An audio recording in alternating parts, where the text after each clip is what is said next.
A vantagem de estar chegando próximo da casa dos 40 hoje em dia é que significa que você nasceu nos anos 80. Né? É o meu caso, por exemplo. Eu tenho 36 anos, nasci em 1981. E qual é a principal vantagem disso? É a vantagem cultural. Era muita coisa boa que nós tínhamos acesso. Quando eu era criança, era costume passar em canais como, por exemplo, a Rede Manchete, Globo, SBT, Bandeirantes, OM, esse pouco não se lembrar, algumas preciosidades, como por exemplo as séries Jornada nas Estrelas, Túnel do Tempo e por aí vai, sem contar dos filmes clássicos de Clint Eastwood e John Wayne, entre outros, e Lee Van Cleef. Era comum passar filmes de faroeste antigamente, quando pelo menos eu era criança, né? Tive muito acesso a isso e era muito gostoso. Mas outra vantagem também é que você cresceu acompanhando coisas boas, né? Nos anos 80 faziam bastante filmes de ação, filmes em especial com temática policial, filmes de luta, filmes de terror, e também nós vimos o crescimento da computação gráfica, que teve um passo gigantesco com Jurassic Park lá em meados dos anos 90, como em 1993, para ser mais exato. Você também acompanhou preciosidades que surgiram nos anos 2000, como por exemplo O Senhor dos Anéis, os filmes de herói, como Homem-Aranha e por aí vai. Ou seja, quem nasceu, por exemplo, no início dos anos 80, pode acompanhar toda uma trajetória, digamos, de filme, de antes e depois. Você ouve, por exemplo, em Stallone, na hora você vai se lembrar do Rambo. Schwarzenegger, o Exterminador. Van Damme, aí que começamos a falar finalmente do Grande Dragão Branco. Van Damme...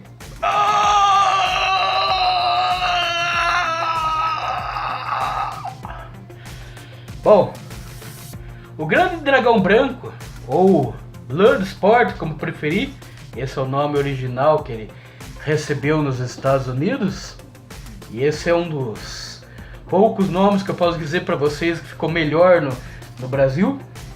Por isso que chamam isso de esporte sangrento. Eu particularmente gostei desse nome, porque esporte sangrento é meio que para acabar, né? Mas enfim. O Grande Dragão Branco é que mostrou a que veio o Sr. Jean-Claude Van Damme. Que também tem a alcunha de ser conhecido como El Louco. Porque toda vez que ele ia fazer alguma coisa no filme, como por exemplo o tal do Soco da Morte,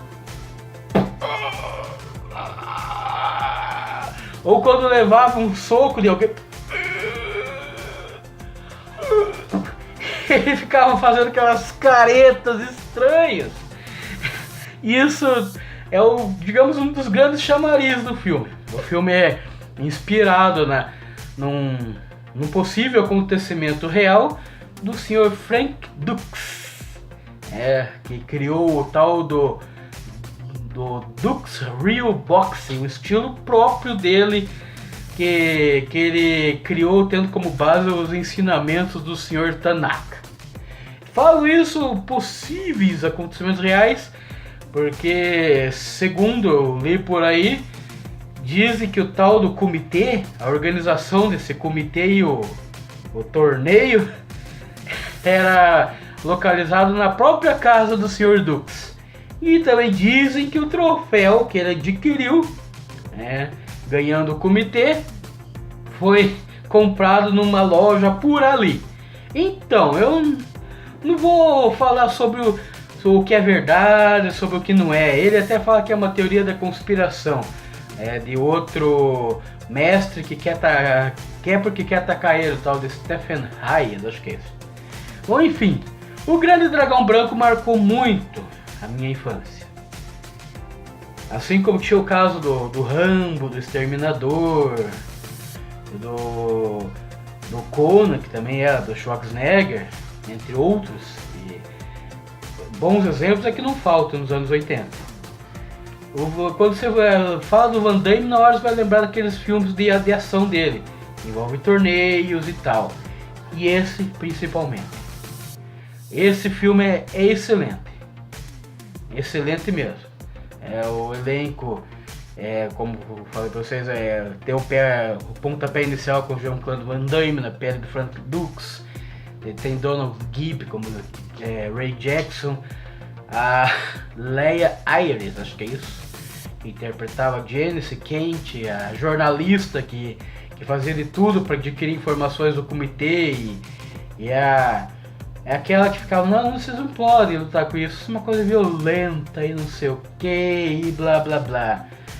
Daí tem o incrível Bolo Yeung, que é o principal antagonista do filme, mas na minha opinião é o personagem que eu mais gosto do filme quando eu assistia o filme quando eu era criança, e às vezes até hoje. Outro dia mesmo eu tava vendo isso no canal FX, lá da TV a cabo lá, tava passando esse filme e eu tava falando Chun Li, Chun Li, Chun Li, Chun Li, não dá vontade de falar, já tinha falado isso quando eu era criança, e até muitos ficavam assim meio de cara, assim, me lembro que a minha grande tia, eu gosto muito da minha tia, ficou assim, tipo, admirada por eu gostar do vilão. Quando eu tinha uns 8, 9 anos, eu estava passando esse filme, acho que numa sessão da tarde da vida, acho que não é nem 8, não, perto dos 11, 12 anos, não me lembro agora quantos anos eu tinha. Sei que tava passando esse filme e eu, Shaolin, vai lá, arrebenta ele. E e ela ficava assim, né, tipo, eu era uma criança estranha mesmo. O Forrest Whitaker e Roland Burton, que eles são os agentes do FBI que vieram atrás dele lá dos Estados Unidos e procuram o tal do Frank Dux lá, porque ele era um soldado do exército lá e que tinha passado por vários treinamentos. E o foco deles era evitar que o dinheiro que o governo usou nele fosse desperdiçado, né? E no tal do comitê ele poderia até morrer lá ou mesmo ficar paralítico, alguma coisa do tipo lá. Eles são mais como um alívio cômico. Inclusive, um deles trabalhou recentemente no filme do Pantera Negra. Aí tem outros aí, o Roy Chow, que interpretou o chefe dele, o Senzo Tanaka, e Michael Keith, Philip Chen. Na verdade, o Philip Chen, eu acho que esse Philip Chen aí é o inspetor Chen, aquele que não quer comer as gororoba que os dois loucos estão comendo no restaurante lá. Bom, o filme basicamente é isso. Tem elementos tem partes do filme que se passa fora do tablado. Eu falo tablado porque é um barracão com tipo um ringue no meio lá. A arena deles é uma coisa bizarra, né? Tanto é que uma parte ele sujo lá com suposto sangue e fica sujo até o final do filme aquilo lá. Mas enfim, o filme é dividido em duas partes, que passam fora das lutas e as que passam desenvolvendo os personagens. E dá pra perceber que foram gravados bem distantes, inclusive, essas cenas. As cenas de luta, na minha opinião, foram gravadas tudo ao mesmo tempo. É o que dá pra perceber ali. Mas eu até não critico sobre isso, porque, pô, o filme teve, 1,5 milhão foi mais ou menos isso que ele, deixa eu ver aqui. É isso aí mesmo, o orçamento do filme total foi de $1,5 milhão. É um orçamento bem baixo, gente. Bem baixo, até mesmo para os padrões da época. Mas enfim, o filme é bom. Tem gente que critica que o filme, não sei o que, pode ser. Não venho aqui falar lá dos filmes do Bruce Lee e tal, que realmente são verdadeiros clássicos dos filmes de porradaria, são os filmes do Bruce Lee, não vou entrar nesse mérito. Tanto é que muitas falas do Bolo Yeung, melhor, as poucas falas que ele diz no filme, muitas vezes vieram do filme do Bruce Lee, propriamente dito. Mas enfim, não veio o caso. Mas é interessante avaliar o quanto as lutas são legais, gente. E ainda com aquela trilha sonora que no começo começa a ser uma lutas demoradinhas, assim, pares, então depois começam as lutas serem rápidas, eles colocam uma trilha sonora perfeita lá, que dá empolgação ao espectador. The Fight to Survive! Conta! Ah, cara! Calma, Léo. Ela se assustou. Bom, enfim. O filme é bom? Certeza. A história dele é até meio bizarra. Falando assim... Eles falam do tal do comitê, que é um grande torneio de artes marciais, assim, que se passa em gerações, e que inclusive o filho do Sr. Tanaka seria a maior honra dele participar do tal do comitê e ganhar, inclusive, o tal do comitê. Aí é uma coisa assim estranha, né? Porque eles falam muito disso, uma coisa tradicional, assim, pá, mas a gente vê assim que o comitê se passa digamos, num subúrbio daqueles bem feio de Hong Kong, né?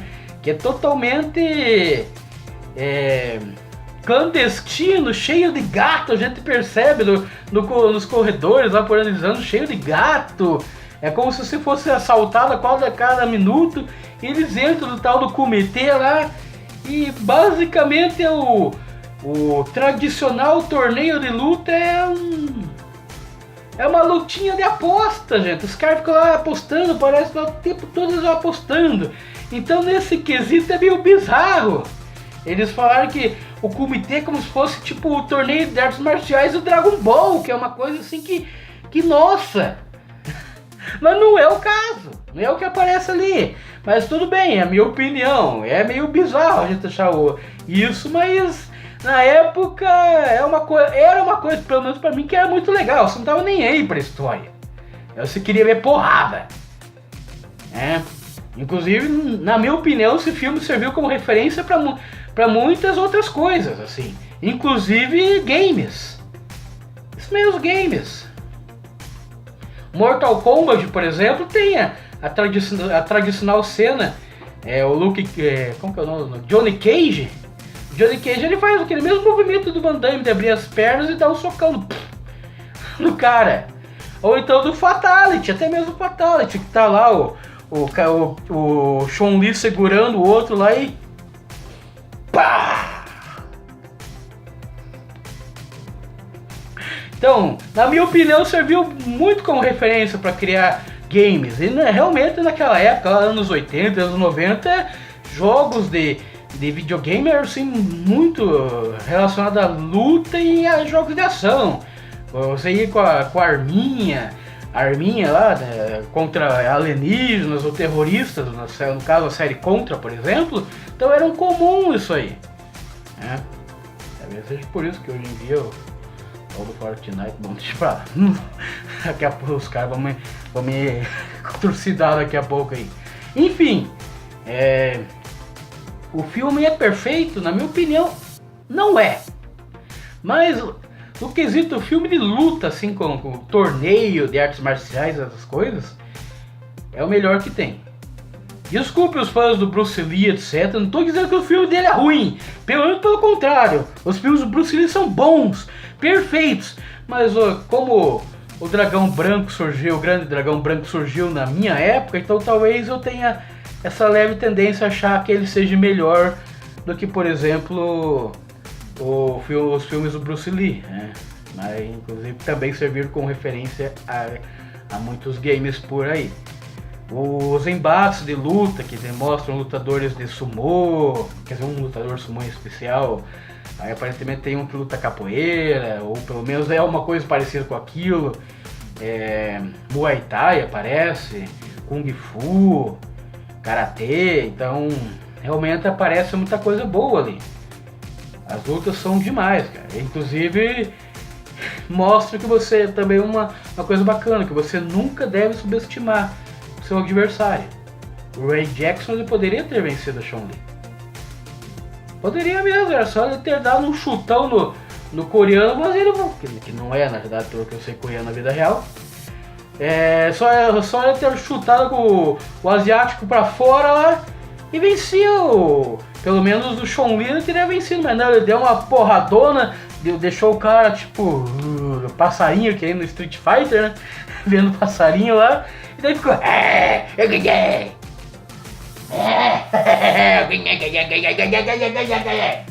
Aí chegou lá e o Chun-Li, ó.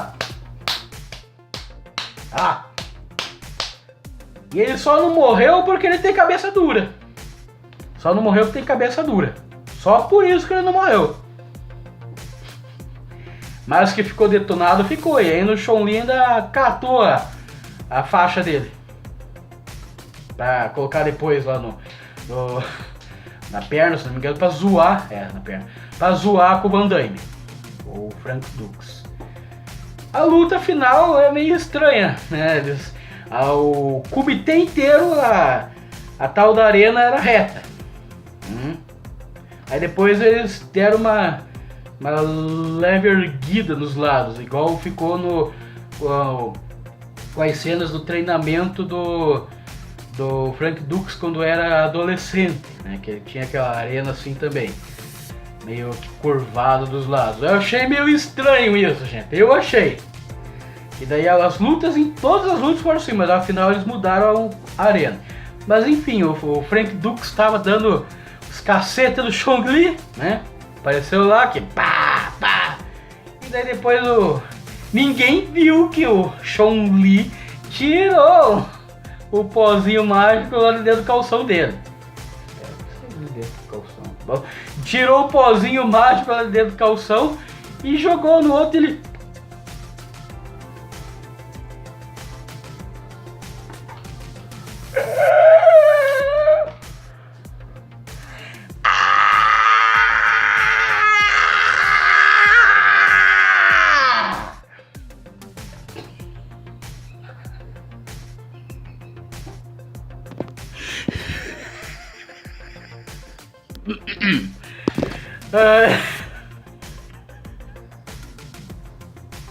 Daqui a pouco vou chamar o... Cara, eu gosto muito desse filme. E é um dos poucos filmes, né? Um dos poucos filmes que quando está passando... Nossa, faz 17 minutos já o vídeo. É um dos poucos filmes que quando está passando eu paro pra ver. De tão bom que é. Eu já sei decora a história. Mas sempre que tá passando, eu assisto esse filme. Sempre. Bom, é isso aí, pessoal. Se curtiram o vídeo, deem um likezinho, se inscrevam no canal, compartilhem. Se não curtiram, deem um feedback aí. Mas não me xingue, por favor, que senão eu também vou ignorar. E nos vemos no próximo vídeo. Fui!